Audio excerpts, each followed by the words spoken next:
राघव एक गरीब किसान था और एक छोटे से गांव में अपने माता पिता के साथ रहता था। थोड़ी सी जमीन पर खेतीबाड़ी करके वो अपने परिवार को पाल रहा था। राघव की मां नैना देवी चाहती थी कि राघव की शादी हो जाए, किंतु उनके घर की हालत देखकर कोई भी राघव से अपनी लड़की की शादी नहीं करना चाहता था। राघव एक बहुत ही ईमानदार दयालु किसान था और गांव में उसका एक ही मित्र था जिसका नाम सोहन था। उन दोनों में बहुत ही गहरी दोस्ती थी, लेकिन सोहन के हालात भी राघव से कुछ अलग न थे। बस इतना था कि सोहन की शादी हो चुकी थी और उसके पास एक छोटा बच्चा भी था। एक दिन, अरे ताई, तूने आज इसे उठाया नहीं? देख तो दिन चढ़ गया है। खेतों में कितना काम पड़ा है। बेटा रात भर ये सो ही नहीं पाया। रात को उसके बाबा की तबीयत अचानक खराब हो गई। पूरी रात बेचारा उनकी सेवा में लगा रहा। क्या हुआ ताऊ को? हाँ, बुढ़ापा आ गया है बेटा, क्या करें। सांस लेने में तकलीफ हो रही थी। घर के हालात तो तू जानता ही है। मेरा राघव इतनी मेहनत और लगन से काम करता है, लेकिन किस्मत से कहाँ लड़ा जा सकता है। तभी वहां राघव आ जाता है। चल भाई जल्दी चल, वैसे ही बहुत देर हो गई है। मुझे आज अपने खेतों की जुताई भी करनी है। ये क्या बात है? खुद ही देर कर रहा है और अब जल्दी जल्दी मचा रहा है। चल जल्दी चल ताई, बाद में मिलता हूँ आकर। ठीक है बेटा, तेरा घर है, जब दिल करे तब आ। दोनों दोस्त बातें करते हुए खेतों की तरफ निकल जाते हैं। तभी वहीं खेतों के किनारे उन्हें एक बूढ़ी और जख्मी गाय दिखाई देती है। अरे, ये बेचारी गाय तो बड़ी ही कमजोर और बीमार दिखाई दे रही है। रुक सोहन, पहले हम इस गाय को देख लेते हैं। भाई क्यों देर कर रहा है? तुझे पता है ना, मैंने आज अपने खेतों में पानी चलाना है और बिजली सिर्फ 7 घंटे के लिए ही आती है। तो तू ऐसा कर, तू चल, मैं अभी आता हूँ। मैं इस गाय को देख लूं, कहीं इसे प्यास ना लगी हो। सोहन खेतों की तरफ निकल जाता है और राघव यहाँ वहां देखता है। तभी उसे वहां एक आधा टूटा घड़ा दिखाई देता है। वो उस घड़े को उठाकर साथ के खेत में चल रहे पानी को उसमें भरकर लाता है और गाय के सामने रख देता है। गाय सारा पानी पी जाती है। राघव फिर जाकर उसके लिए पानी लाता है। इस तरह वो कई चक्कर लगा देता है और जब गाय का पेट भर जाता है तो वो अच्छा महसूस करती है। लेकिन वो कमजोर लग रही थी, इसलिए उससे उठा ही नहीं जा रहा था। पता नहीं तुम कहाँ से आई हो, लगता है बहुत भूखी और प्यासी हो। रुको, पानी तो मैंने तुम्हें दे दिया। मैं तुम्हारे लिए हरा चारा भी लाता हूँ और किसी डॉक्टर को बुलाकर लाता हूँ। राघव वहीं से गुजर रहे एक छोटे से बच्चे को गाय का ध्यान रखने के लिए बोलता है और भागकर गांव से जानवरों के डॉक्टर को ले आता है। कमजोरी की वजह से ये गाय उठ नहीं पा रही। मैं ऐसा करता हूँ, इसे एक ताकत का इंजेक्शन लगा देता हूँ। थोड़ा चारा पानी खाएगी तो ठीक हो जाएगी। ठीक तो हो जाएगी ना डॉक्टर साहब? अरे हाँ हाँ, फिक्र मत करो, मैंने इंजेक्शन दे दिया है। थोड़ी देर में इस लायक हो जाएगी कि चल कर जा सकती है। काफी देर हो जाती है। सोहन जब वहां आता है तो राघव को गाय के पास ही खड़ा देखता है। अरे राघव, तू अभी भी यहीं इस गाय के पास खड़ा है?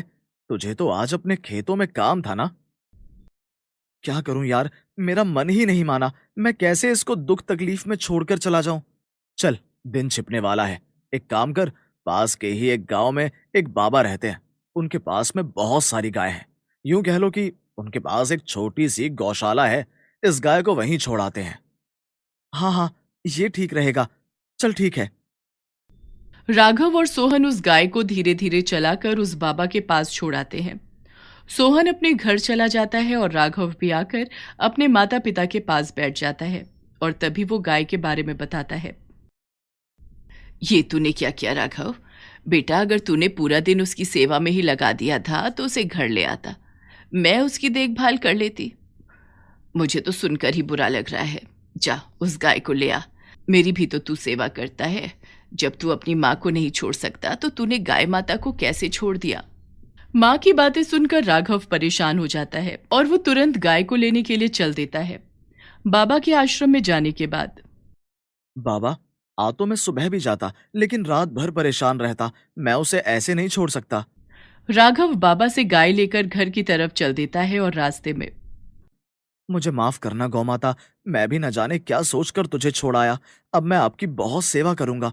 जब ठीक हो जाओगी तभी किसी को दूंगा। राघव लाकर गाय को अपने घर के आंगन में बांध देता है और फिर उसके सामने हरा चारा डाल देता है। सुबह राघव के माता पिता गाय को देखते हैं तो बड़े खुश होते हैं। राघव की माँ देसी दवाई बनाकर उस गाय को देती है, जिसे खाने के बाद गाय भली चंगी हो जाती है। गाय को आए हुए 8 दिन हो जाते हैं। एक दिन सुबह सुबह अरे माँ, ये गाय क्यों रंभा रही है? क्या फिर कोई परेशानी हो गई है? राघव अपनी माँ के साथ गाय को देखता है। गाय बिल्कुल सही चंगी खड़ी हुई थी, किंतु तभी राघव की माँ बोलती है, अरे, इसके थनों से तो दूध निकल रहा है, रुक मैं बाल्टी ले आती हूँ। राघव की माँ जैसे ही दूध निकालने लगती है, दूध निकलता रहता है और 2 बाल्टी दूध भर जाता है। अरे वाह भाई वाह! लगता है ये गाय माता तो जादुई है, वरना इतनी बूढ़ी होकर भी इतना सारा दूध, ये तो करिश्मा ही है। हे भगवान, तेरी लीला अपरंपार है। उस दिन राघव का सारा परिवार पेट भरकर दूध पीता है और राघव काफी सारा दूध सोहन के घर पर भी दे आता है और सोहन का परिवार भी खुश हो जाता है। अगले दिन सुबह फिर गाय 2 बाल्टी भरकर दूध देती है। बेटा, हम इतने सारे दूध का करेंगे क्या? तू एक काम कर, तू ये दूध बेचा, जिससे 2 पैसे की अधिक आमदनी भी होगी और गाय को अच्छा दाना चारा भी मिल जाएगा। माँ, बात तो तूने बिल्कुल सही कही है। ठीक है, मैं दूध बेच दूंगा। अब राघव खेतीबाड़ी के साथ साथ गाय से मिले दूध को भी बेचने लगा और धीरे धीरे 1 महीने में ही उसके हालात अच्छे हो गए। एक दिन राघव अपनी गाय को चराने के लिए अपने खेतों के पास लेकर आता है। उस बूढ़ी गाय को हट्टा कट्टा देखकर सोहन बोलता है, अरे भाई राघव, तेरी गाय तो बिल्कुल हट्टी कट्टी लग रही है। जिस दिन मिली थी तो कैसी कमजोर थी, लगता है बहुत सेवा कर रहा है तू। भाई बस, माँ जो जो बोलती है मैं वही करता हूँ, बाकी तो सब भगवान का चमत्कार है। हाँ भाई, चमत्कार ही है। लगता है तेरी गाय तो जादुई है, तभी तो देख बिना बछड़े के ही दूध दे रही है, और अब तो तेरे हालात भी बहुत अच्छे हो गए हैं। राघव सोहन की बात सुनने के बाद सोचता है कि देखता हूं ये गाय सच में जादुई है या फिर कोई चमत्कार हो रहा है। सोहन के वहां से चले जाने के बाद वो गाय से कहता है, गौ माता, मेरे खेत की फसल देख रही हो? सबसे ज्यादा कमजोर फसल है मेरे खेत की। अगर तुम सच में जादुई गाय हो तो मेरे खेत को हरा भरा और मेरी फसल को अच्छा बना दो। राघव अपने खेतों की तरफ देखने लगता है। वो गाय उसके खेत के चारों तरफ घूमकर वापस राघव के पास आकर खड़ी हो जाती है और राघव की आंख फटी की फटी रह जाती है, क्योंकि अब उसकी फसल और किसानों से अच्छी दिखाई दे रही थी। वो गाय को खुशी से गले लगा लेता है। मैंने जरूर कोई पुण्य का काम किया होगा जो तुम मुझे मिल गई। तुम्हें पता है ना कि माँ तुम्हारी बहुत सेवा करती है, लेकिन उनके घुटनों में कितना दर्द रहता है, जिस वजह से वो चल फिर भी नहीं पाती और घर के काम भी नहीं कर पाती। तुम माँ को अच्छा कर दो। राघव जब गाय के साथ घर पहुंचता है तो देखता है कि उसकी माँ घर के सारे काम फटाफट कर रही है और बिल्कुल भी दर्द की शिकायत नहीं कर रही। मारे खुशी के राघव की आंखों में आंसू आ जाते हैं। अब राघव दूध भी बेचता और खेतीबाड़ी भी देखता। राघव की माँ भी गाय की बहुत सेवा करती। एक दिन राघव की माँ गाय के लिए चारा तैयार कर रही थी। तभी वो गाय के पास बैठकर उसके सर को सहलाने लगती हैं। जब से तुमने इस घर में कदम रखे हैं, इस घर से दुख दर्द सब खत्म हो गया है। बस गौ माता, ऐसा कुछ चमत्कार कर दो कि मेरे राघव की शादी हो जाए। हम बहुत गरीब हैं, इसलिए कोई हमारे साथ रिश्ता नहीं रखना चाहता। काश ऐसा हो जाए कि मैं अपने राघव की शादी देखूं और उसके बच्चों को खिलाऊं। फिर राघव की माँ गाय को चारा डालकर अंदर आकर बैठ जाती है और राघव के बाबा से बात करने लगती है कि तभी अच्छे से दिखने वाला एक परिवार उनके दरवाजे पर आकर दस्तक देता है।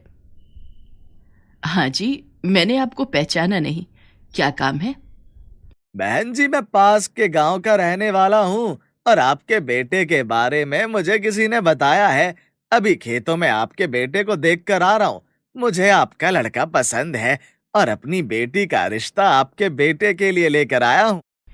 ये सुनकर राघव की माँ और बाबा दोनों हैरान हो जाते हैं कि अभी तो हम इसी बारे में ही बात कर रहे थे कि अचानक से रिश्ता भी आ गया। सब कुछ जल्दी जल्दी हो जाता है और राघव की शादी धूमधाम से हो जाती है। और शादी के बाद राघव की माँ जाकर गाय से बोलती है, तुम तो बिल्कुल जादुई गाय हो। मैंने अपनी इच्छा तुम्हारे सामने रखी और देखो, आज तुम्हारी कृपा से मेरे घर बहू आ गई है। हे गौ माता, मेरे परिवार पर अपनी कृपा रखना। धीरे धीरे राघव का परिवार एक संपन्न परिवार बन जाता है। इस बीच राघव अपने दोस्त को भी नहीं भूलता। वो सोहन के लिए भी बहुत कुछ करता है। एक समय का दूध तो वो सोहन के घर खुद ही देकर आता था और जब भी उसे किसी चीज की जरूरत होती वो हमेशा मदद के लिए खड़ा रहता। यहाँ तक कि गांव में भी अगर किसी को जरूरत होती तो राघव उनकी भी मदद करता है और देखते ही देखते राघव एक प्यारी सी बेटी का बाप भी बन जाता है और उसके बाद सब कुछ सही हो जाता है।